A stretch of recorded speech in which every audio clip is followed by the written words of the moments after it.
all of your time, taking all of your time. Can we talk about it for a while? Hey, trendies and trendsetters. So I watched the interview this morning with Kimmy and Maurice on Fox Soul TEA GIF. Poor Al, they cut him off before we could hear his question. Kimmy is definitely in the I'ma stick beside him team, and it is what it is. We are going to go through some of that interview though. Succeeding already warned me last night on a live about Kimmy's comment responses in Instagram. So I was prepared.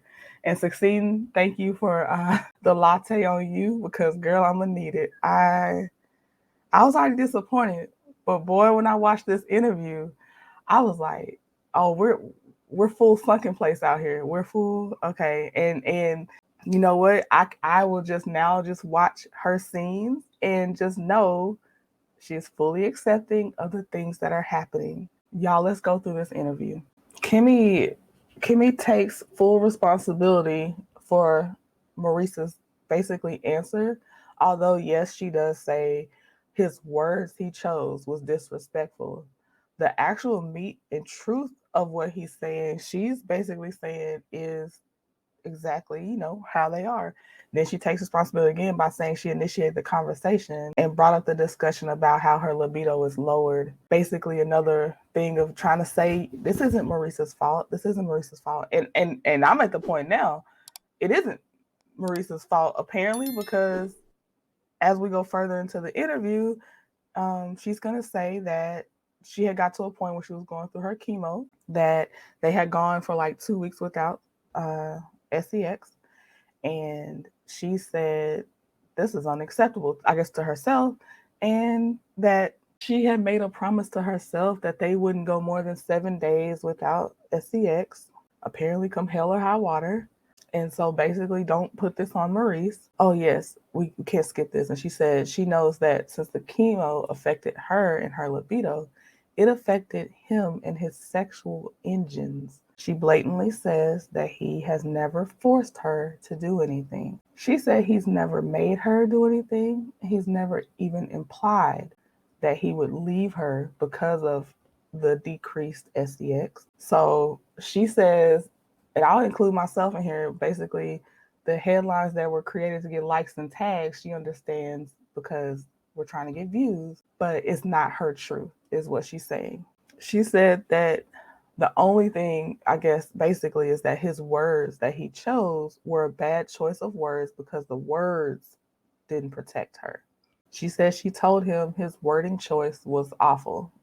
I'm sorry for my tone. I don't know if it's coming across, but I am so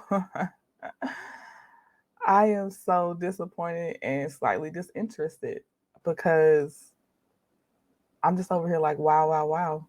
I know these arms, these windmill arms are coming down and coming to rest because I cannot, I will save that energy for someone else.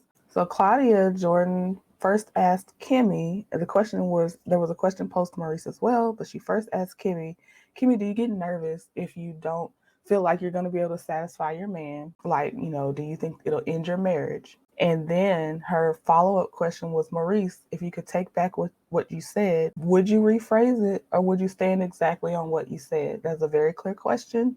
It's a very clear second chance. Kimmy answers her question and she says for her, she never felt like Maurice was going to leave her. I am going to insert my opinion here. Of course, he's not going to leave his sponsor. Of course, he's not going to leave his sponsor. He might not leave, but there may have been other actions, but she said she wasn't scared about that. That's what she says. And she says they talked about their sex life before they got married. So Kimmy's rule in her head was they would not go more than 7 days without sex, no matter if they're angry. Apparently, chemo was also in that list. Life or death must have been in that list. She said it was in her head, no responsibility given to Maurice. I think Maurice, probably doesn't even have to think. He doesn't have to think. Oh my goodness, I am over here I'm trying to stay calm because she doesn't want to be defended. So I am trying to just give y'all what happened in this interview. Okay.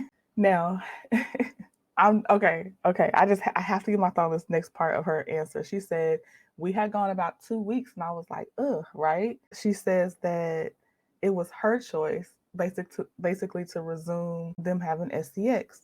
She said also for her own satisfaction, but she also said the chemo lowered her libido. And for women, we know our bodies, a lowered libido basically kind of means that you're not going to get the satisfaction in that moment from SCX. At least that's how I would think. I don't know. She said it's fulfilling for both of us, but on the episode, she said that she just was trying to make sure he got satisfied.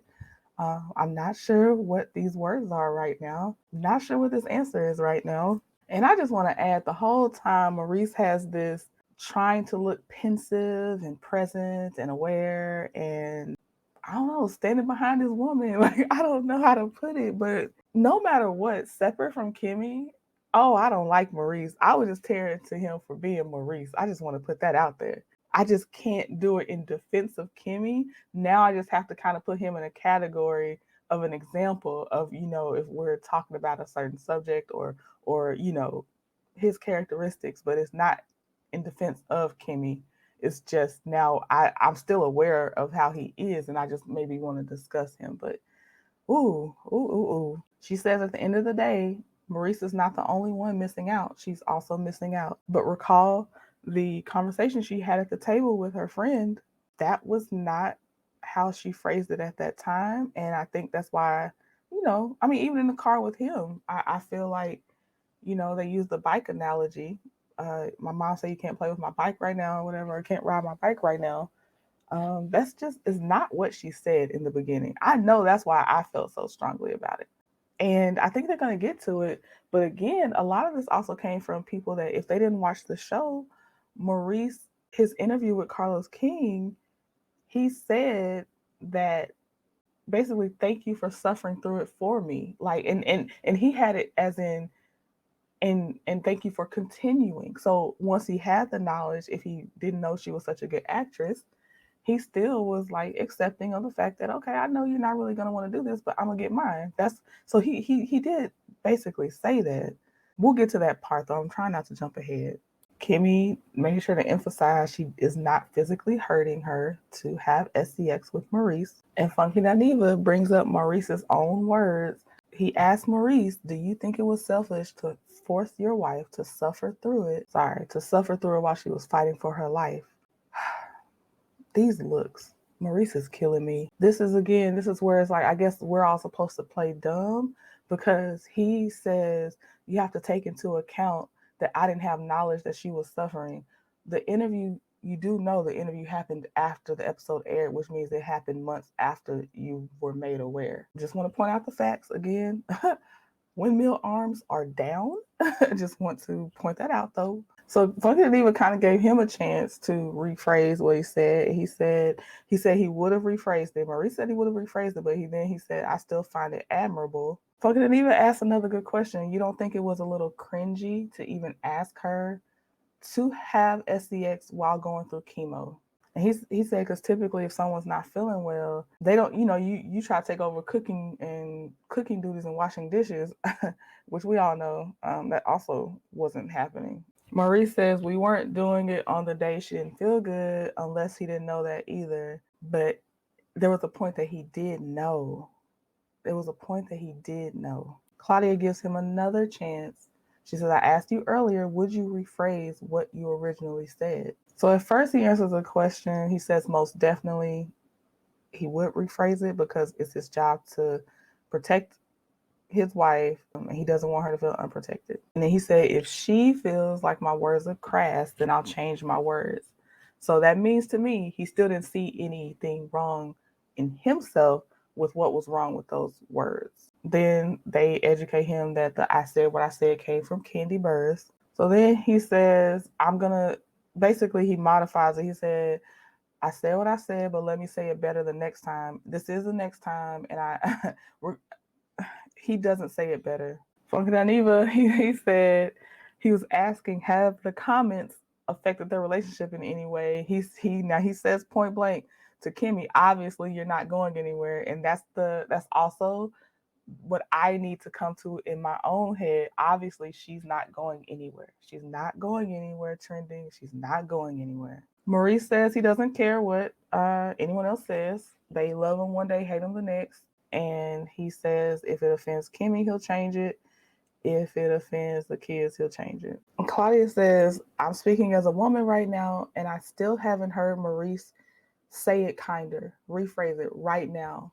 Being asked again. Claudia says, I feel like your wife is protecting you more than you're protecting her. Claudia is seemingly going through the emotions I had before I learned how much Kimmy is okay with it, you know, because she has changed it too. And I'm sorry, I don't believe this is what she meant when she was describing it to her friend or to Maurice in the car. But she has now changed it to, I'm just saying I don't climax the same. That's what she's changed it to now. You can't make me believe that's what she was saying in the beginning.